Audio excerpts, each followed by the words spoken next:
Jimmy Carter, 99, made a rare appearance on Tuesday, November 28, when he attended his late wife Rosalynn Carter's memorial service in Atlanta, Georgia.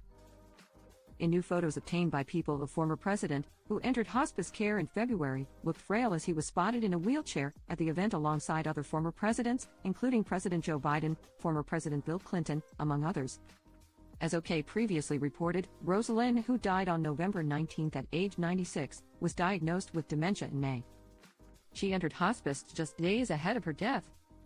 According to a press release from the Carter Center, she died peacefully at her home in Plains, Georgia, with her family by her side. Rosalynn was my equal partner in everything I ever accomplished. She gave me wise guidance and encouragement when I needed it. As long as Rosalynn was in the world, I always knew somebody loved and supported me, another statement read. Rosalynn and Jimmy were in 1946 and stayed together up until Rosalynn's death. Meanwhile, Jimmy's grandson Hugo Wenzel gave an update on how his grandfather was doing in his late 90s back in August. He's pretty sick. He still does use his brain. He listens to audiobooks. He's a genius. He's super smart. I love him.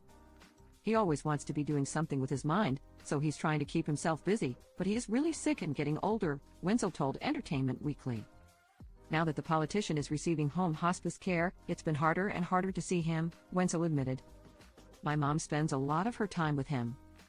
She spends almost half her time taking care of him at this point just because of things like COVID regulations. So it's really family-oriented. I haven't been seeing him as much recently, but he knows that I love him and we're supporting him through this time. As OK previously reported, it was announced earlier this year that Jimmy would receive care at home indefinitely. After a series of short hospital stays, former U.S. President Jimmy Carter today decided to spend his remaining time at home with his family and receive hospice care instead of additional medical intervention, the statement read at the time. He has the full support of his family and his medical team. The message continued. Carter family asks for privacy during this time and is grateful for the concern shown by his many admirers.